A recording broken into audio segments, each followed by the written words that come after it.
The New York Islanders now know who their first-round playoff opponent will be. Bring on the Carolina Hurricanes. They avoid the Bruins. We'll have a preliminary look at this series, talk about some of the reasons the Islanders made the playoffs, and a whole lot more, all on today's Locked On Islanders podcast. Your Locked On Islanders, your daily podcast on the New York Islanders. Part of the Locked On Podcast Network, your team every day.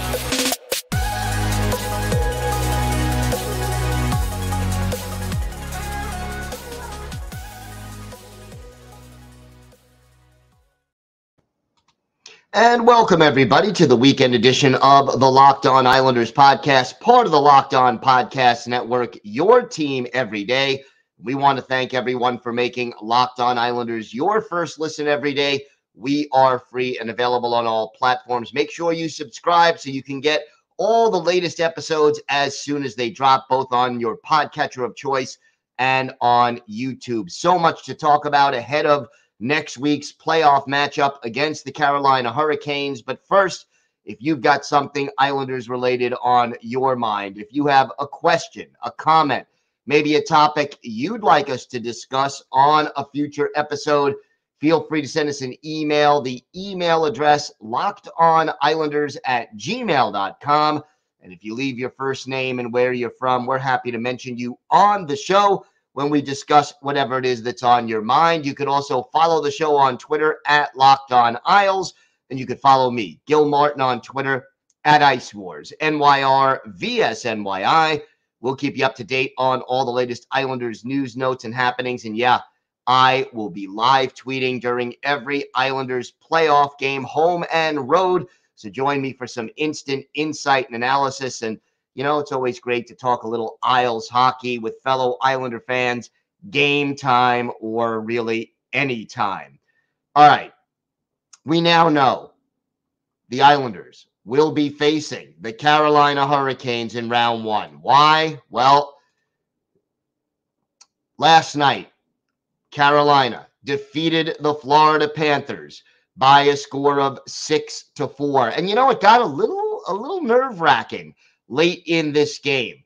Carolina was up 4-2 late in the period, and then Shane Gostisbehere got an empty net goal with 2 minutes and 40 seconds left in the game. 5-2 Carolina, and Islander fans were like, okay, yeah, this game's over. Well, Florida comes back, scores 38 seconds later to pull within 5-3. Scores 38 seconds after that to make it 5-4. Pulls the goalie again, but Sebastian Aho, the Hurricanes' Sebastian Aho, scores yet another empty netter, and Carolina wins it 6-4. So Florida ends up being the second wild card. They're the 8th seed in the Eastern Conference, and they have to face the Boston Bruins. They will be in the in the Atlantic Division draw. The Islanders will face the Carolina Hurricanes and will stay in the Metropolitan Division. Now, the Hurricanes finished the year 52-21-9. That is 113 points. Compare that to the Islanders, who had 93. So realistically, a 20-point difference between these two teams over the course of 82 games. But I said this on yesterday's show, and I think it holds up. Considering that the only two teams the Islanders could have faced in the first round were Carolina and Boston, the Islanders definitely are better off facing the Carolina Hurricanes right now. Why? Well, let's put it this way, shall we? Carolina right now is not playing at their best. They are a banged up hockey team. And, you know, they won their last 2 games of the regular season, but lost their 3 games before that, won 3 games prior to that, and lost 3 games prior to that. And if you're noticing a pattern, there is definitely some inconsistency here. And part of the reason for the inconsistency, without question, is injuries. And right now, the Hurricanes are without some of their better players, and especially up front, and that makes a big difference. I mean, Andrei Svechnikov, not in the lineup, not available. That makes a big difference, certainly, for the Carolina Hurricanes. And whether he has any chance of being back for the playoffs remains to be seen. Max Pacioretty, also unavailable on IR. Again, could they activate him for the playoffs? I don't know.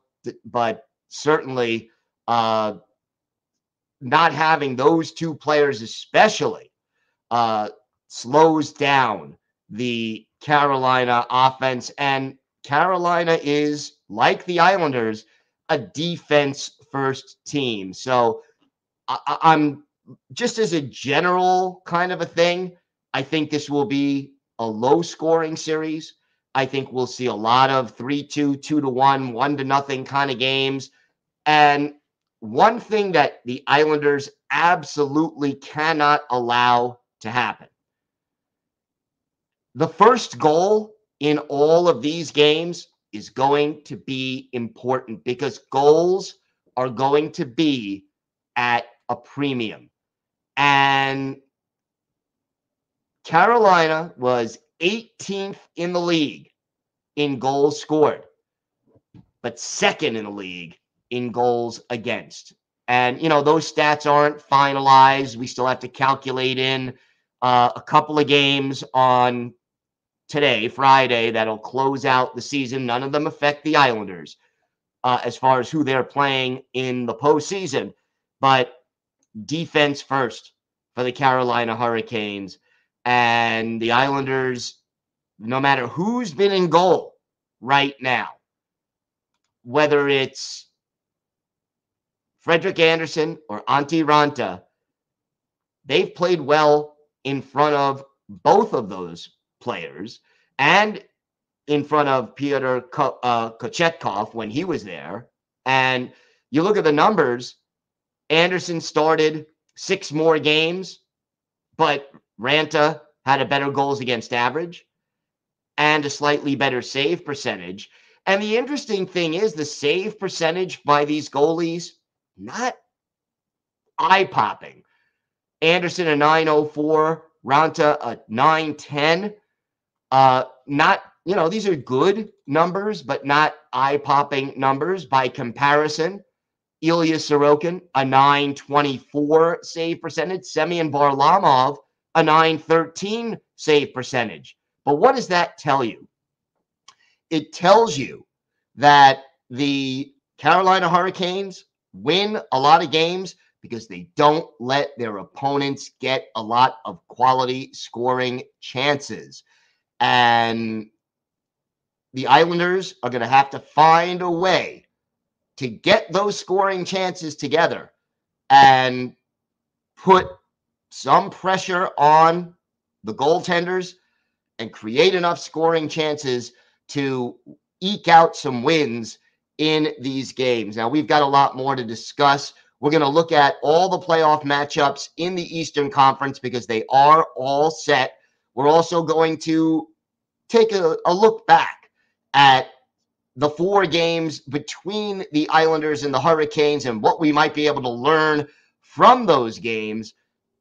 This is an exciting time of year, Islanders fans. Playoff hockey is here, and we will, of course, have it all covered for you right here on the Locked On Islanders podcast. So more to get to, lots more to get to on today's episode.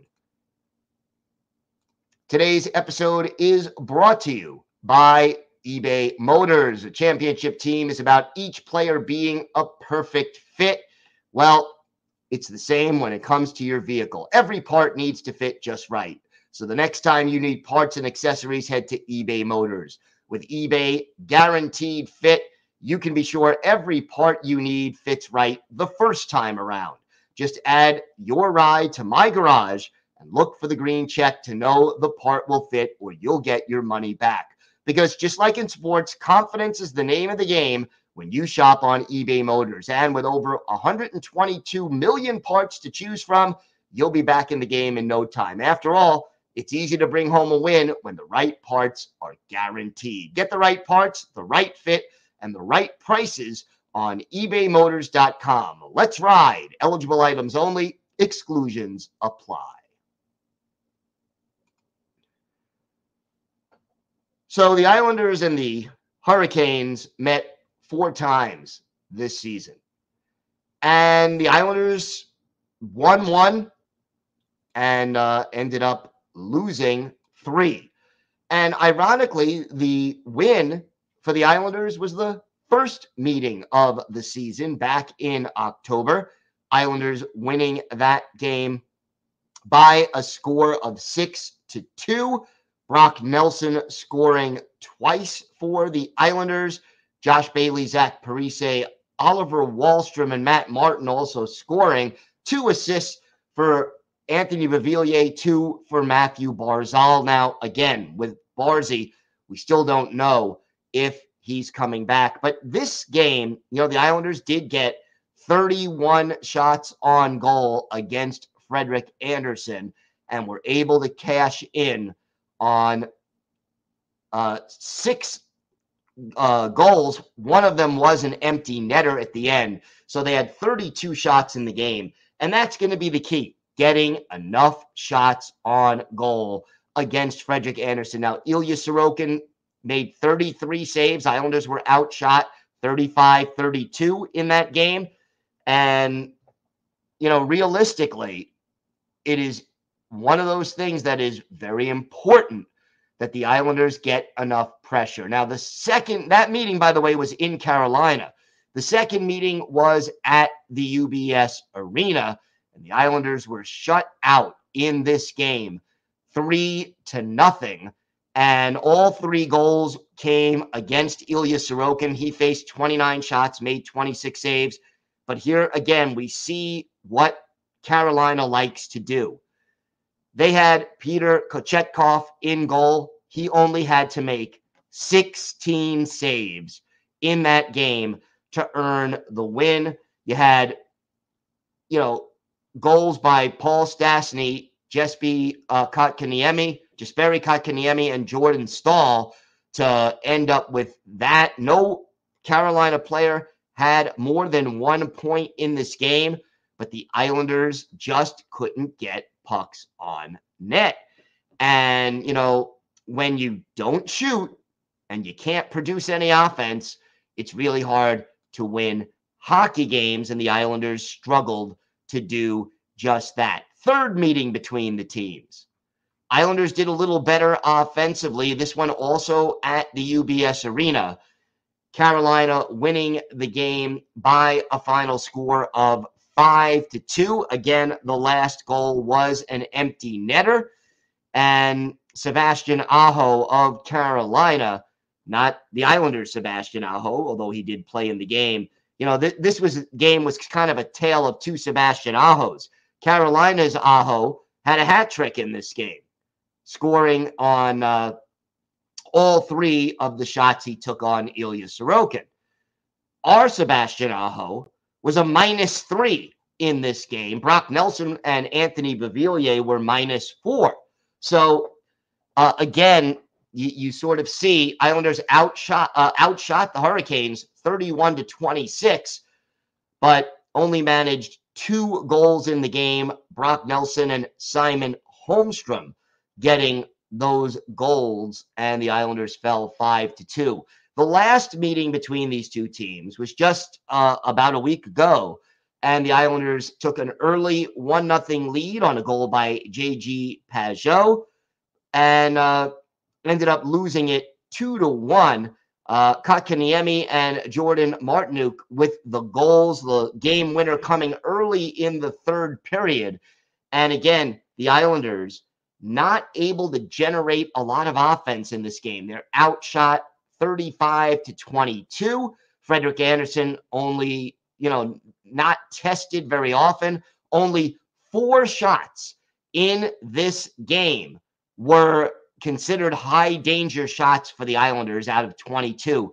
The Hurricanes really smothered the Islanders offensively. Pajot had 4 shots on goal to pace the Islanders, but excuse me, it wasn't enough, and the Islanders go down to defeat. So that is, definitely going to be a key. And part of the problem with getting shots, not only do the Hurricanes forwards do a good job of back checking and clogging things up in the neutral zone, but you've got a very, very solid top 6 defense. Jacob Slavin and Brent Burns, a fantastic top pairing, both of them dangerous. Brett Pesce and Brady Shea, a very good second pair. And then Shane Gostisbehere and Jalen Chatfield are the third pair. This group is deep. They're diverse in their skill sets. Burns and Slavin can put points on the board. Even Gostisbehere on the third pairing is capable of carrying the puck and making moves.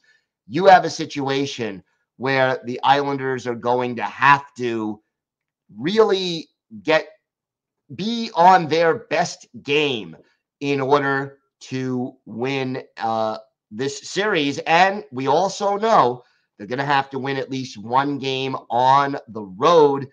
And look, you look at the season statistics, the Islanders were a much better team at home than they were on the road. And yet this season, 1-1 in Carolina, 0-2 against the Canes at the UBS Arena. Now, these two teams did meet back in 2019 in the postseason, and Carolina swept that series. The Islanders had beaten Pittsburgh in the opening round that year, and then in a sweep, and then were swept by Carolina, and that took place during Barry Trotz's first season as Islanders head coach. It will not be an easy task to beat this Carolina Hurricanes team, but the fact that they are offensively challenged in part because of injury, and the fact that the Islanders may, we don't have any specific updates on Matthew Barzal or Alexander Romanov, other than we know they skated on their own before the season finale against the Habs on Wednesday. But we do not know whether or not one or both of them will be back, but we will certainly keep you updated over the weekend when we know exactly what the matchups are going to be. As for the playoffs in the Eastern Conference, in the Atlantic Division, it's Boston and Florida. That is the 1-4 matchup. And then Toronto and Tampa Bay, with Boston and Toronto having home ice advantage in those two series. And then it's Carolina and the Islanders, as we've told you, with the Devils and the Rangers meeting in an all New York metropolitan area series in the other Metropolitan Division round. Now, what does this mean? All right, I'm getting ahead of myself, but I can tell you right now, if the Islanders do somehow pull off the upset, they will play the winner of the Devils-Rangers series. Islanders and Rangers have not met in the playoffs since 1994. It would be great to see. Islanders-Devils, certainly a great rivalry as well. Not as impressive or as intense as Islanders-Rangers. But look, I don't want to get too far ahead of myself. Right now, the Islanders have to worry about Carolina. But I could tell you right now, there won't be a lot of travel in the second round if the Islanders make it that far. We have got more to get to on today's show. We will talk a little bit about the Islanders season and how they managed to pull off this playoff run late in the year. Plus, we'll have our Islanders birthday of the day. We've got all of that and more still to come on today's Locked On Islanders podcast. So how did the Islanders do it? Because back in January, it really didn't look realistic. for the Islanders to make the playoffs. And yet they did. And they did it without Matthew Barzal. So how? This is a season where they lost Barzy for the last couple of months. They didn't have Adam Pelech in the middle of the season for 20-plus games. They didn't have Oliver Wahlstrom for more than half the season, and yet they found a way to get the job done. One reason, well, let's start with Brock Nelson. 36 goals, 75 points, the point total a career high, and he stayed healthy all year long. By the way, the 5 Islanders who played all 82 games, Nelson, Zach Parise, Ryan Pulock, Anders Lee, Scott Mayfield. So 16 points more than he had a year ago when he also had a career high in points. And Brock Nelson coming up big for the Islanders. That's one reason. The other reason is the 2 moves that Lou Lamoriello did make at the trade deadline. Now, you can argue that there should have been other moves made, mostly selling off some of the guys on expiring contracts. We'll talk more about that argument at a later time. But the deal is that both Bo Horvat and Pierre Engvall helped the Islanders really excel. Engvall teamed with Nelson and Kyle Palmieri to really give the Islanders a consistent offensive line in the last really the last month of the season.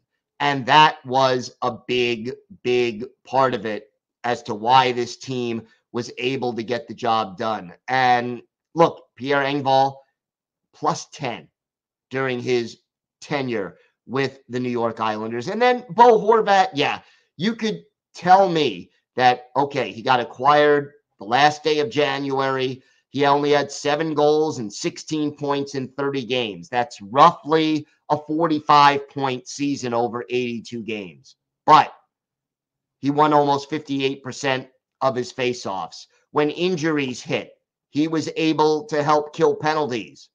And he really did help the Islanders with a leadership and with some of the other things. Now, I'm not going to lie. In the playoffs, Bo Horvat must get more points than he did. But clearly, the addition of Bo Horvat and Pierre Engvall helped the Islanders overcome the loss of Matthew Barzal, which would not have been possible without those guys. Getting Adam Pelech back and getting him into game shape and comfortable again, that was a big part of it. He led the Islanders with a plus 15 rating, and they really were a different team when he finally got back into the groove. And then Alexander Romanov found his groove late in the season. That certainly helped. But look, one thing above and beyond everything else, Ilya Sorokin. He was just outstanding all year long. Yeah, okay, everyone has their off games, but no way can you discount the importance of Ilya Sorokin to this team making the playoffs. Without him, I don't even think they come close to sniffing the postseason. And then I'm going to throw in Hudson Fasching, who seemingly came out of nowhere. Anyone remember Nikita Soshnikov and Kiefer Bellows? Because neither one of them did much early in the season. Hudson Fasching became a reliable player. Zach Parise, 21 goals, playing on a minimum contract at the age of 38. These are all reasons the New York Islanders managed to make the playoffs, and they're going to need that and a whole lot more in order to go somewhere in the playoffs. And we'll definitely be talking a lot about that on Monday's show, and we will do a crossover episode with Locked On Hurricanes. Today, time now for our Islanders' birthday of the day. And today we have Keith Acton, who will turn 65 on Saturday. Acton, originally drafted by the Canadiens in the 6th round back in 1978, had back-to-back 100-plus point seasons for the Peterborough Petes, made his NHL debut with the Canadiens in 79-80, later played for the North Stars, the Oilers, the Flyers, the Capitals, and then joined the Islanders early in the 93-94 season, which would be his last in the NHL. Played 71 games for the Isles, 2 goals, 9 points, 50 penalty minutes, and he did play in all 4 playoff games against the Rangers that year. So, yeah, he played the last games that Al Arbor was the official head coach of the New York Islanders. I'm not even going to count that little one game, give him the 1500th game stunt that the Islanders pulled in the early 2000s. Acton went on to be an assistant coach with the Flyers, Rangers, Maple Leafs, Blue Jackets, and Oilers between 1995 and 2015. His best game as an Islander, well, it's pretty easy. We go back to February 27th, 1994 at the Old Barn.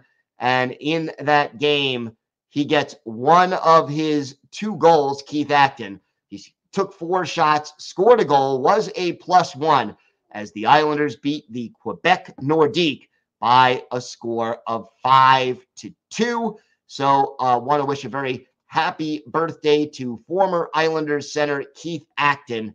The defensive forward is our Islanders' birthday of the day.